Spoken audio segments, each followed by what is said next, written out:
But we're going to have to drill horizontal, and we're going to have to... Lunch like a prince and dinner like a pauper. Heard of that? Cami was never the villain until now. What if the woman who held everything together becomes the one who tears it all apart? Because after everything that happened, Cami is no longer protecting a legacy, she's fighting a war. And the scariest part is she has nothing left to lose.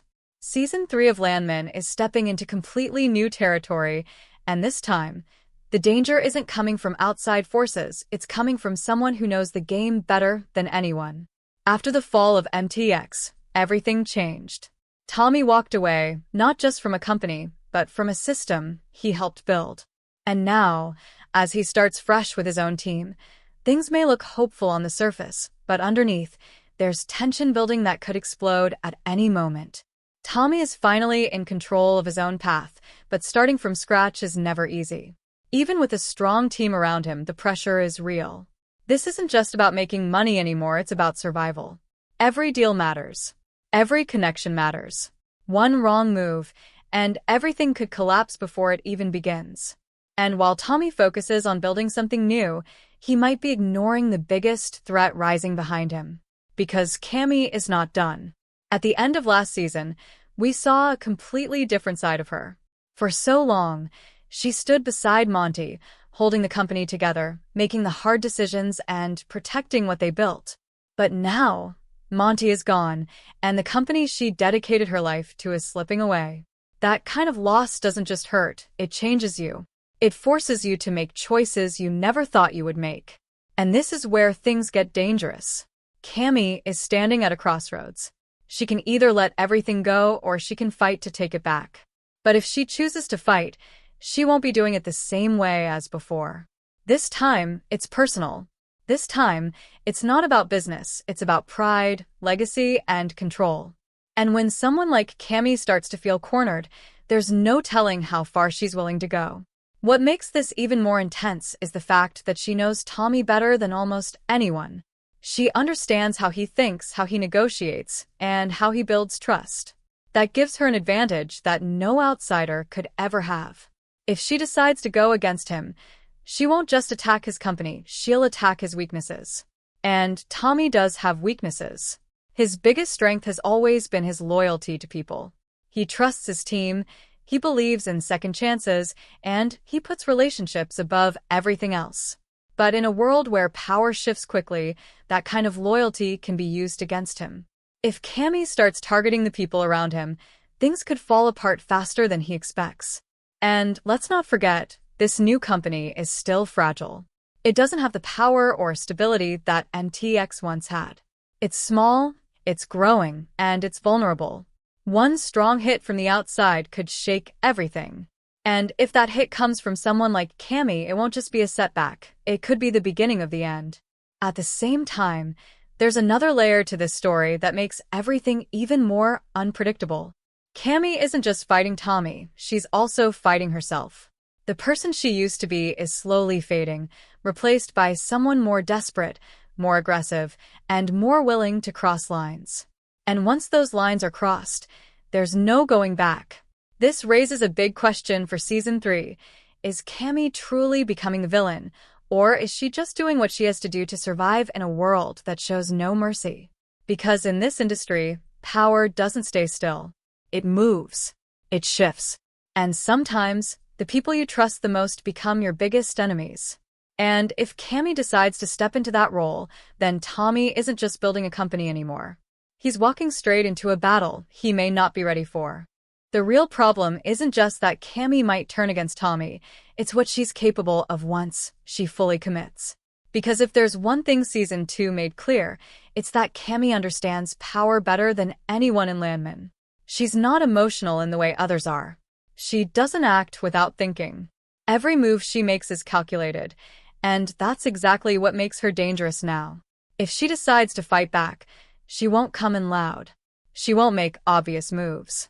Instead, she'll start quietly, building connections, pulling strings, and slowly taking control from the shadows. And by the time anyone realizes what she's doing, it might already be too late. Tommy, on the other hand, is stepping into a completely different phase of his life. For the first time, he's not working under someone else's system. This is his company, his rules, and his responsibility. That sounds like freedom, but it also means there's no safety net anymore. Every decision falls on him, and if something goes wrong, there's no one else to take the blame. And this is where pressure starts to build. Because running a small company in this kind of industry isn't just about making deals. It's about staying ahead of people who are bigger, richer, and more ruthless. Tommy might be experienced, but experience alone doesn't guarantee success. He needs everything to go right. And in a story like this, things rarely go as planned. Now, let's talk about Cooper. His journey in Season 3 could easily become one of the most important storylines. He's no longer the guy who just got lucky or made a few mistakes. Now, he's stepping into a leadership role, and that changes everything. People will start looking at him differently. They'll expect him to make the right calls, to stay calm under pressure, and to prove that he actually deserves this position. But here's the issue. Cooper is still carrying baggage from the past. What happened in Season 2 isn't something that just disappears. The man he fought, the investigation, the pressure from law enforcement, all of that leaves a mark. Even if he was cleared, it doesn't mean everyone believes he's innocent. In a business where reputation is everything, even a small doubt can turn into a big problem. And that's exactly the kind of weakness someone like Cami could use. Imagine this. Instead of attacking Tommy directly, she starts targeting the people around him. She digs into their past, exposes their flaws, and slowly breaks the trust that holds the team together. Cooper would be the perfect target. He's new, he's under pressure, and he already has a questionable history. One push in the wrong direction, and everything could spiral out of control. At the same time, Cooper's personal life is moving forward. His relationship with Ariana is getting stronger, and there's a real chance we might see something big happen between them. But in stories like this, happiness often comes at the worst possible time. Just when things start to feel stable, that's when everything falls apart. If those powerful men connected to the past decide to step back into the picture, Cooper could find himself in a situation he can't escape from. And this time, it won't just affect him, it will affect everyone around him, including Tommy's company. Then there's the bigger question. How strong is this new team, really? On paper, everything looks perfect. Everyone has a role, everyone knows what they're doing, and there's a sense of trust holding it all together. But trust can be fragile, especially when pressure starts to rise. One mistake, one betrayal, or even one misunderstanding could create cracks that spread faster than anyone expects.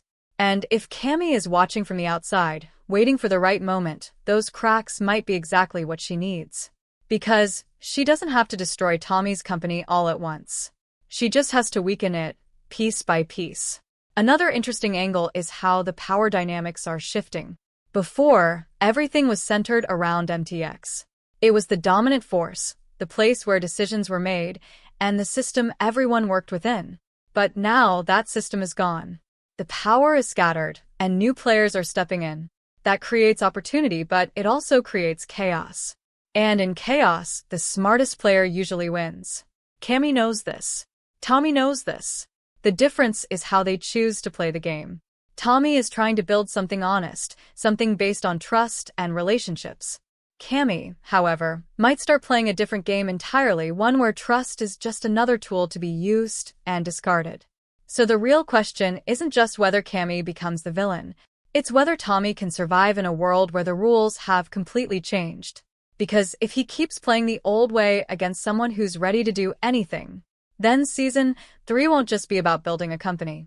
It'll be about who gets to stay standing when everything starts to fall apart. And just when it feels like the biggest threat is the battle between Tommy and Cami, Season 3 quietly sets up something even more dangerous, the kind of pressure that doesn't come from one enemy, but from every direction at once. Because in Landman, survival isn't about winning one fight, it's about surviving all of them at the same time.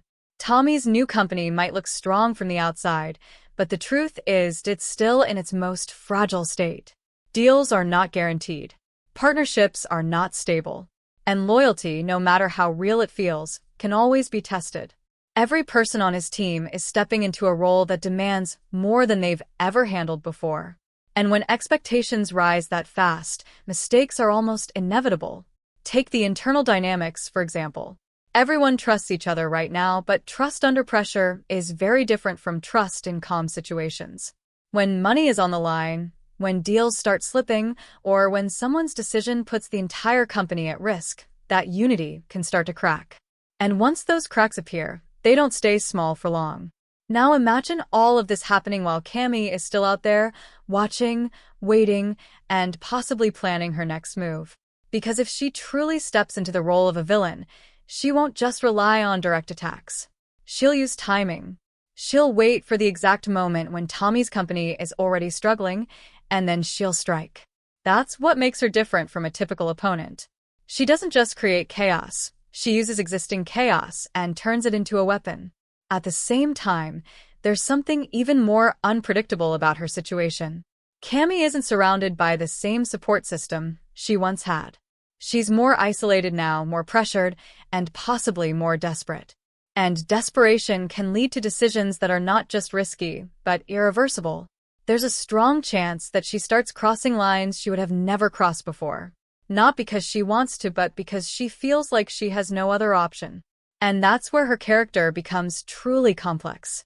Because from her perspective, she's not the villain. She's someone trying to hold on to what's left of a legacy that meant everything to her. But from Tommy's perspective, she could become the biggest threat he has ever faced. This contrast is what will drive the emotional tension of Season 3. Now let's shift focus for a moment, because while all of this is happening on the business side, the personal stories are also moving forward, and they could collide with the main conflict in unexpected ways. Cooper's future, for example, isn't just tied to his career anymore. His relationship with Ariana adds another layer of vulnerability. If things go wrong in his professional life, it won't stay contained there, it will spill into his personal life as well.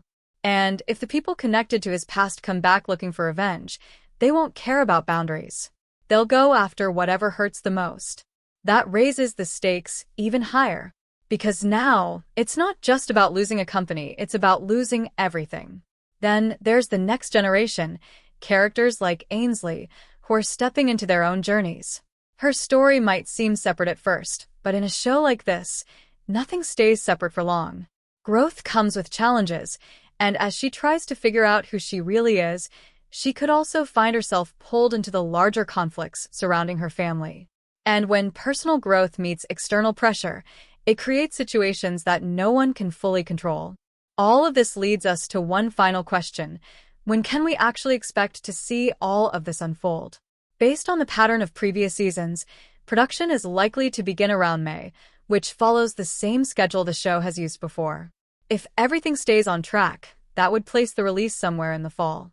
But as always, timelines can shift depending on production challenges, so nothing is officially confirmed yet. Still, the direction is clear.